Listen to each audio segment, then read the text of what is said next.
In this video, I'm going to be giving my thoughts on the latest episode of WandaVision, episode 8. There's going to be spoilers in this video because at this point, there ain't no way to talk about this show without spoilers, so you have been warned. Now, up until this point, this has been a show that's been sort of like largely sort of entertaining in its tone. I mean, it's been really fun to watch these different eras of television being replicated through the 50s, 60s, 70s, etc. And yeah, it's been really fun to watch. Yeah, the show has moments where it does focus on sort of like the seriousness behind the story and what's really been going on with Sword. But like I said, just to watch the different eras of television being replicated, it's been really fun. I mean, last week's sort of The Office episode, that was really funny and really comedic. I really loved that episode. Up until the end of the last episode, episode 7, where it's revealed that Agnes is Agatha Harkness, and she's been the one that's been sort of like watching Wanda and sort of like manipulating her in her own way. Now, this character, Agatha Harkness, that was a really fun song, but I don't know anything about the character from the comics. But the thing is, you don't need to know really about the character from the comics to really sort of enjoy the twist and being like, ooh, what the hell's going to happen next? Well, this video ended up being sort of like a backstory for Agatha and Wanda. First, we see Agatha Harkness's backstory, which takes place in sort of 1693 in Salem, Massachusetts, where she actually is sort of like a witch, and she's about to be sort of like, I guess, almost like burned to the stake or something like that, or like hung. And it looked like sort of the beginning of like Hocus Pocus and that sort of like style of filmmaking and that look. And I was like, I don't really like this for sort of like this show. And I'm like, man, I hope this show isn't all like, this episode isn't all like this, just because that opening I thought was a little silly. Thankfully, after sort of that initial like flashback at the beginning, we get to sort of like the meat and bones of the episode, which is Agatha taking like Wanda on sort of like a therapy tour through her like her own Wanda's backstory and sort of recreating her backstory. And what was cool about this is that we got to see stuff, visual representations of stuff that we already knew from the Wanda's backstory, specifically in Age of Ultron. I mean, we knew about the backstory with her and Pietro being like stuck under rubble and sort of like the Stark bomb, but we actually got to see it. We knew sort of her backstory behind the Mind Stone, and that's how we got her powers. We got to see sort of like that process, her going up to Loki's staff and the Mind Stone sort of like taking her over, sort of like being infused to her. That was cool to see. And there were actually some other like nice touches, like we got to see why Wanda loves sitcoms, because she watched them a bunch with her parents as a kid through sort of like VHS tapes with stuff like I Love Lucy and shows like that. And we got to see Wanda and Vision's first sort of like intimate moment when they're in sort of like the Avengers headquarters and Vision comes into her room and Wanda's sort of like grieving over the death of Pietro. That's because that's like shortly after Age of Ultron.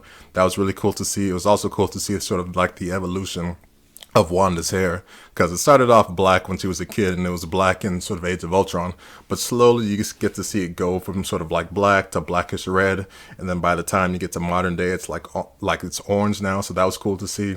The most important reveal happened to be the one that took place in modern times at the Sword headquarters, where Wanda visits the Sword headquarters to see Vision's body, because like, yo, I know you guys have Vision's body, let me see it. And after some pushback, she ends up getting in. There's that guy who's the head of the sort of Sword operations outside of Westview. He's there, and Wanda gets in, and she sees the Vision's body just being like dismantled. They're studying it because they want to see like sort of the tech behind it, which was pretty cool to see the wiring and all that stuff. And I guess there's a hint that they want to make it a weapon, which makes her really mad. And after he tells her she can't have it, she breaks in to see the Vision's body. And after a moment where she looks like she's going to fight all the shoulders that are there, she ends up like sort of standing down, not using her powers, and she just goes to sort of like touch the Vision's body. She tries to feel him, sort of read his thoughts, but she can't because he's offline, which makes her really sad, and she ends up leaving sort of like depressed with her thoughts. And what's important about this is that it reveals that Wanda did not take the Vision's body. Because we saw sort of a snippet of this scene early on where that Sword headquarters guy or operations guy, he showed us sort of a video clip to Monica, making it seem like Wanda broke in, stole the Vision's body, and sort of left in Westview, and that's how Vision got recreated. But it shows that that's not what's actually happened. So it shows that Sword headquarters guy is kind of like a shady character who made Wanda like out to be more of a villain than she actually was.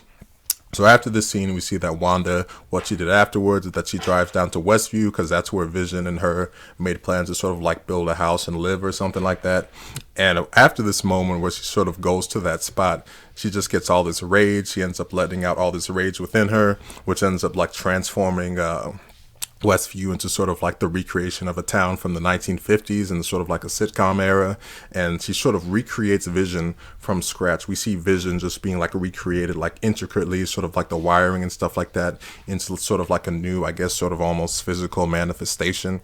So what was important about that reveal is the fact that it shows that Vision wasn't built from the Vision parts that we saw from his death in Endgame.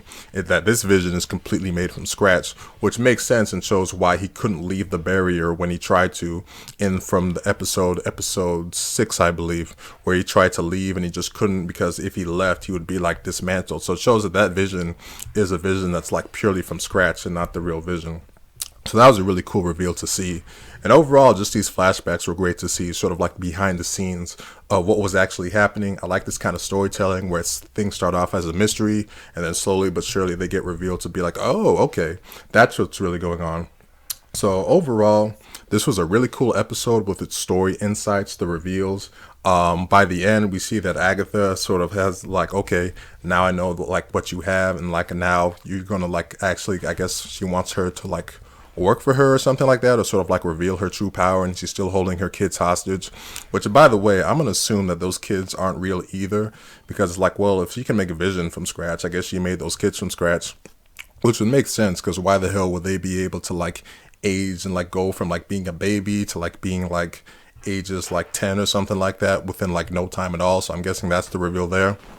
But as I said, this was a really cool episode with some cool insights, great reveals.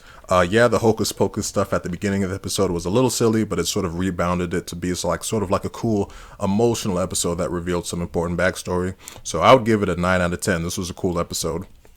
We got another mid-credit scene in this episode where it showed that sword operations guy, like, he's a shady guy, and to sort of get back into like Westview, they built like sort of a new Vision from those Vision parts that they had, and he's sort of like white and he's under their control. So it's all like, okay, what's gonna happen now? I guess that's gonna be sort of like a big battle in the final episode, which I think the next episode is the final episode of this season, where it's only gonna have 9 episodes. So yeah, this was a really cool setup episode for what's to come, and to show like what was really behind what happened before. So that'll do it for this video. If you made it this far into this video, thank you for watching.